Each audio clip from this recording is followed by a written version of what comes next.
안녕하세요. 이제 해서 이 생각에 관한 생각 2편이고요. 해서 1편에서는 시스템 1과 2에 대해서 좀 구체적으로 살펴봤고, 이 책의 이제 2부부터 5부까지는 그런 것들을 이용을 해서 설명을 하고 있는데, 다음 뒤에 영상에서 이 대화를 하면서 여러 가지를 많은 개념들을 설명을 해서 그것들을 제외하고 살짝씩 섞어서 2부랑 5부 나머지 이야기를 해볼까 합니다. 그래서 이제 2부에서는 어린이 작가 편향으로 시작을 하면서 우리가 우선 실험을 할 때 이 집단의 크기를 적당히 잘 크게 설정을 해야 한다는 소수 법칙을 설명을 하고 그러한 점을 해서 이제 통계적 오류에 대해서 또 설명을 하고 있고요. 그리고 의심보다는 신뢰를 편애한다. 우연인데 원인을 찾으려 한다라고 하면서 이 뒤에 나올 내용들을 적당히 소개를 하고 있습니다. 그래서 여기서 또 회상 용이성, 어림 짐작 이런 것도 보는데 이 해당 사례가 머릿속에 쉽게 떠오르는 정도로 크기나 빈도를 판단하는 과정으로 여기서는 편향이 작동을 한다는 것을 볼 수 있습니다. 그래서 만약에 이 회상 사례수와 정도가 낮으면 크기랑 빈도가 적다고 보고 이것을 심리적으로 작동을 하기 때문에 만약에 우리가 게으른 점을 판단을 하려고 할 때 6개를 내가 게으를 때를 6개를 생각하냐 12개를 생각하냐에 따라 12개를 생각할 때가 더 힘들기 때문에 우리는 12개를 생각할 때 덜 게으르다고 생각한다는 그러한 회상 용이성 어림 짐작이라는 것도 있습니다. 그래서 이 잠재적 위험도의 회상 용이성에 영향이 갈 수도 있는데 이러한 것들은 이제 회상 용이성 폭포로서 나타나기도 합니다. 그래서 이 회상 용이성 폭포라는 것은 이 모든 어림 짐작은 다 동등한데 회상 용이성 어림 짐작은 다른 어림보다 더 동등하다 해가지고 이러한 점에서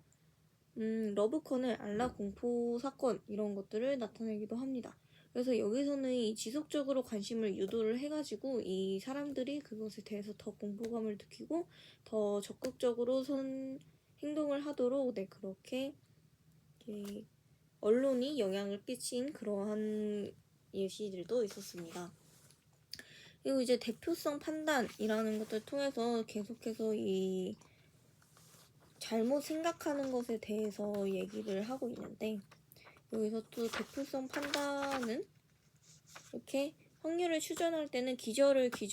기준점으로 추론을 해야 된다는 걸 까먹고 이렇게 그냥 보이는 것에 대해서만 이렇게 확인을 하게 됩니다. 그래서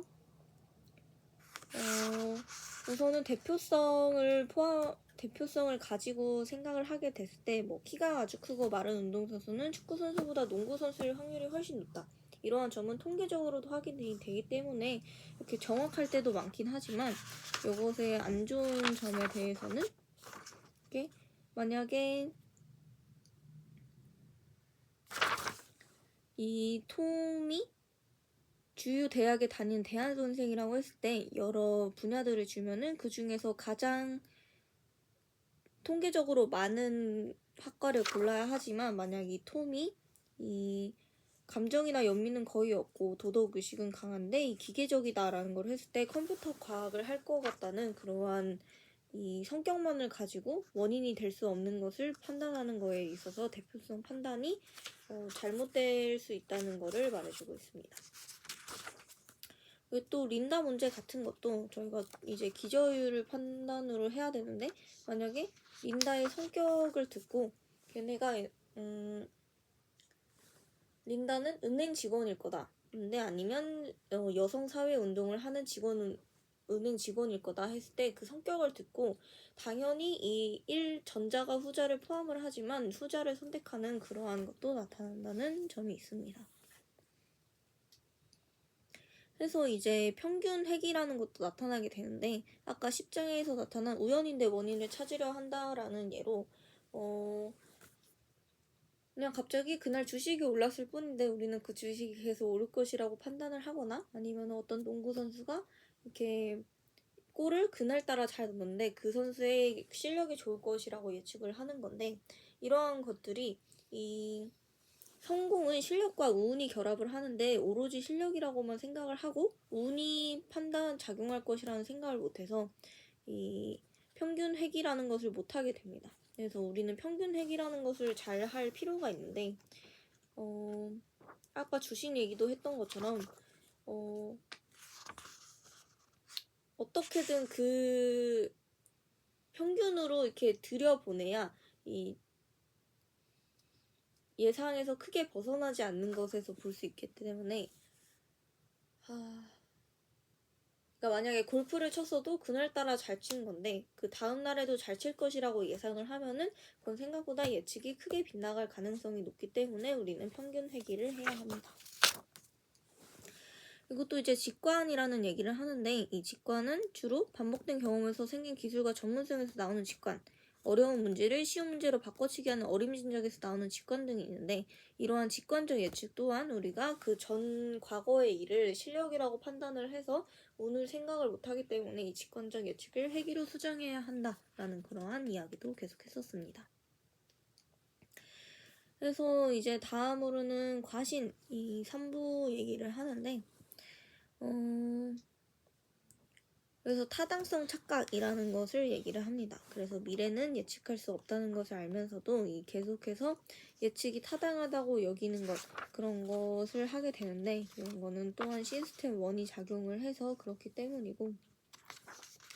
이러한 것에 대한 예로는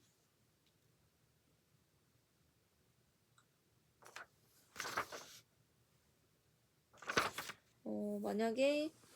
우리가 가지고 있는 그러한 주식이 있는데 많이 오르고 있는 것과 내려가고 있는 것인데 올라가고 있는 건 계속 올라갈 이해가 맞나?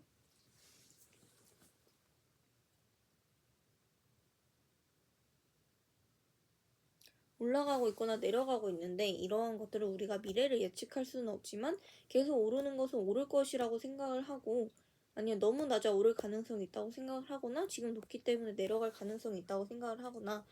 그 예측이 타당하다고 믿는 그러한 점들이 있습니다. 그래가지고 이 타당성이 낮은 환경에서는 예측을 할 때 직관을 사용하지 말고 이 공식에 맡겨야 하는 그러한 상황들이 있고요. 그래서 그러한 예로는 또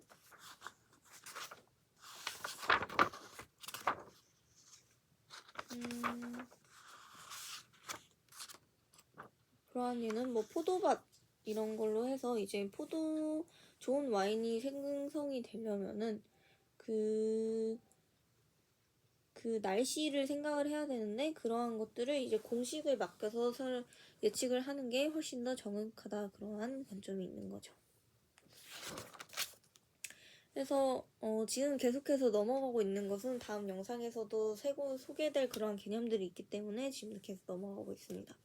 그리고 또 4부 얘기를 해서 이제 이 데니얼 카너먼의 그러한 이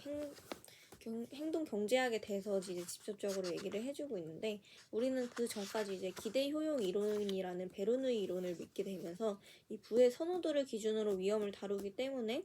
이 효용은 그 상태에서만 달렸지 과거 이력과는 상관없다라는 그러한 점들을 계속해서 믿고 있었어요. 그래서 이런 것들은 대부분의 그 경제학 상황에서 합리적인 선택을 하는 사람들에게는 이 너무 잘 맞았기 때문에 맹목적으로 이 이론을 추종을 하게 됐는데 이 기대 효용 이론에서 준거점을 반영하지 않는다는 오류를 발견한 데니얼 카너먼은 이제 전망 이론이라는 것을 발표를 하게 됩니다. 해가지고 이 전망 이론은 앞에 기대 효용 이론에서 이 손실 회피 개념을 더해가지고 이것을 만들게 되는데 이러한 것들은 우리는 이제 어떠한 달러를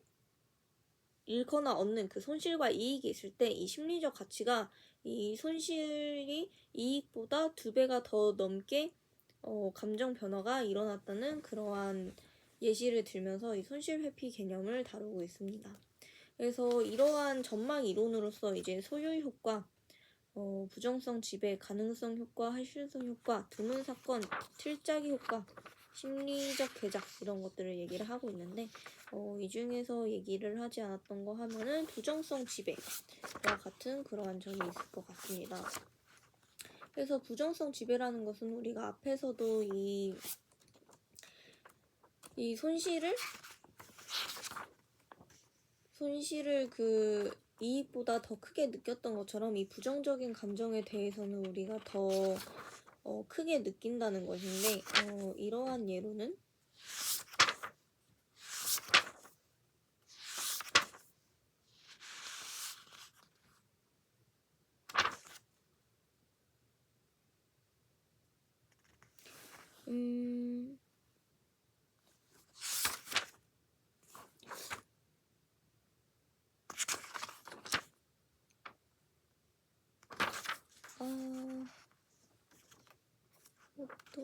이거를 예시로 볼까요? 그래서 이제 눈 그림을 보여주면서 얘기를 하는 것이 있는데, 이 눈을 크게 뜨고 있는 그러한 그림을 보게 되면은 이 심장박동이 빨라지면서 이 오싹한 느낌을 주는 것의 정체를 판단하기 전에 일어나는 일인데, 이러한 것들은 눈을 보고서 이렇게 시각적으로 확인을 할 수 있는 거죠. 그래서 이러한 것들에서 이 눈으로 보고도 인식하지 못하는 그러한 그림에서 이 편도체가 격렬히 반응하는 것을 봄으로써 우리는 이제 부정이 긍정보다는 훨씬 더 뇌를 지배할 수 있다, 이러한 얘기를 하고 있습니다.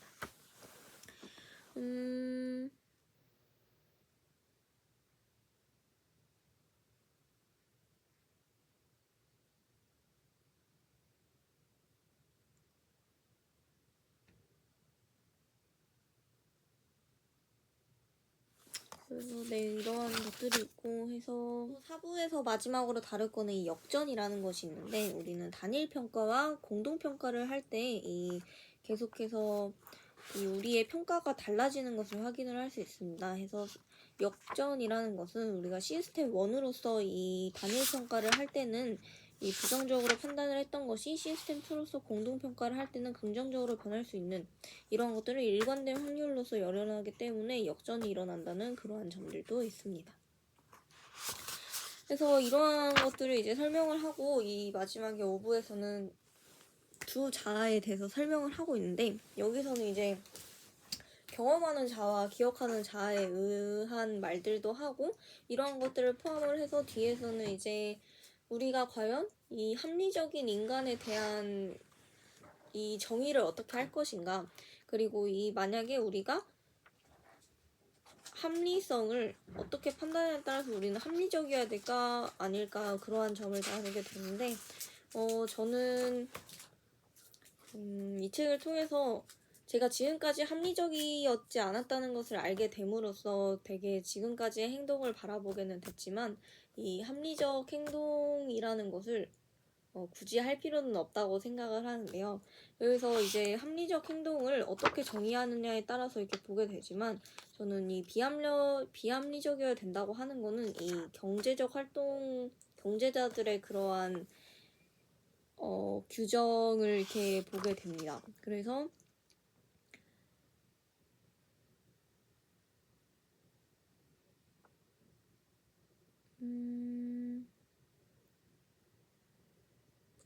그래서 이제 합리성을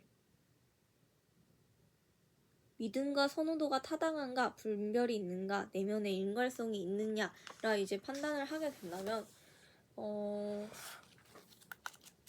이 5부에서 이 행복에 관한 내용을 말한 것이 저는 이거와 관련이 있다고 생각을 하는데, 이 결국에는 인간은 행복을 추구하는 그러한 삶을 살고 있고, 우리가